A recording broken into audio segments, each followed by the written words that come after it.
മാറാത്തവൻ വാക്കുമാറാത്തവൻ കൂടെയുണ്ടെന്നരുൾ ചെയ്തവൻ മാറുകില്ല, വാക്കുമാറുകില്ല, ഒരു നാളിലും കൈവിടില്ല. സുഭാഷിതം. യെഹെസ്കേൽ പ്രവചനത്തിന്റെ അവസാന അധ്യായമായ 48 അവസാന വാക്യമായ 35 വാക്യം. അതിന്റെ ചുറ്റളവ് 18,000 മുഴം. അന്ന് മുതൽ നഗരത്തിന് യഹോവ ശമ്മ, യഹോവ അവിടെ എന്ന് പേരാകും. The distance all around will be 18,000 cubits. And the name of the city from that time on will be The Lord is there. ഭാവിയിൽ ഇസ്രയേൽ ജനത്തിന്റെ പുനഃസ്ഥാപനത്തിന് ശേഷം ദൈവത്തിന്റെ സ്ഥായിയായ സാന്നിധ്യത്താൽ സവിശേഷമായ ഒരു നഗരത്തെക്കുറിച്ചുള്ള സുപ്രധാനമായ ഒരു പ്രഖ്യാപനത്തിലാണ് യെഹെസ്കേൽ പ്രവചനം അവസാനിക്കുന്നത്. 18,000 മുഴം ചുറ്റളവിൽ നിർവചിക്കപ്പെട്ടിരിക്കുന്ന ഈ നഗരത്തിന്റെ പേര് യഹോവ ശമ്മ അല്ലെങ്കിൽ യഹോവ അവിടെ ഉണ്ട് എന്നാകുന്നു.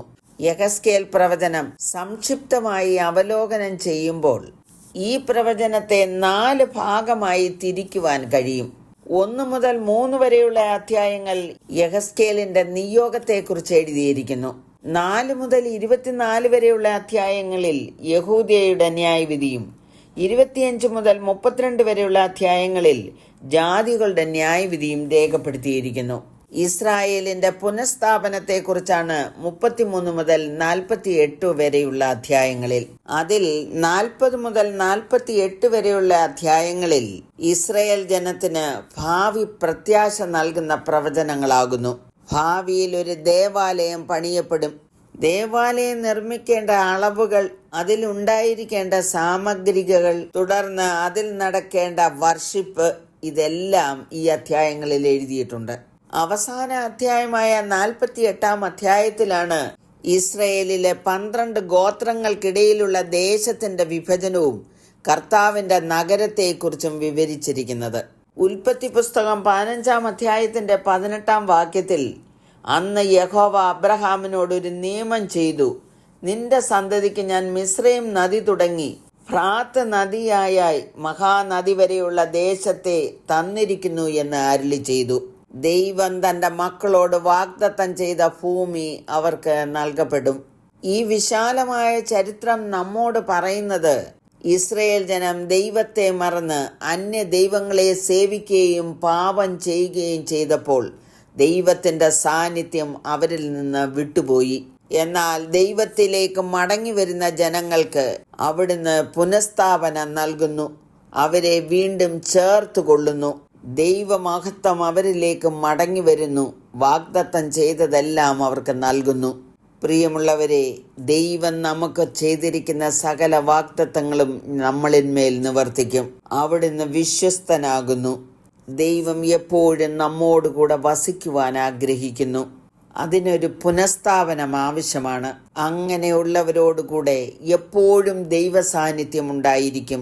യഹോവ ശമ്മ. വെളിപ്പാട് പുസ്തകം 21:3 പറയുന്നു, ഇതാ മനുഷ്യരോടുകൂടെ ദൈവത്തിന്റെ കൂടാരം, അവൻ അവരോടുകൂടെ വസിക്കും, അവർ അവന്റെ ജനമായിരിക്കും, ദൈവം താൻ അവരുടെ ദൈവമായി അവരോട് കൂടെയിരിക്കും. അവൻ അവരുടെ കണ്ണിൽ നിന്ന് കണ്ണുനീരെല്ലാം തുടച്ചു കളയും. ഇനി മരണം ഉണ്ടാകുകയില്ല. ദുഃഖവും മുറവിളിയും കഷ്ടതയും ഇനി ഉണ്ടാകുകയില്ല.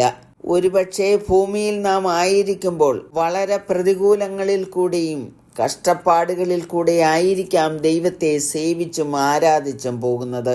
എന്നാൽ നമ്മെ കൈവിടാത്ത, നമ്മെ സ്നേഹിക്കുന്ന, വാഗ്ദത്തം ചെയ്ത വിശ്വസ്തനായ ദൈവം എപ്പോഴും നമ്മോട് കൂടെയുണ്ട്. ഈ പ്രത്യാശ നാം കൈവിടാതെ വിശ്വസ്തയോടെ നിലനിൽപ്പാൻ ദൈവം എല്ലാവരെയും സഹായിക്കട്ടെ എന്ന് പ്രാർത്ഥിക്കുന്നു. ഏകനായി മരുയാത്രയതിൽ ദാഹമേറ്റു വലഞ്ഞിടുമ്പോൾ ജീവന്റെ നീർത്തരുമക്ഷണത്തിൽ തൃപ്തനാക്കി നടത്തുമവൻ. ജീവന്റെ നീർത്തരുമക്ഷണത്തിൽ തൃപ്തനാക്കി നടത്തും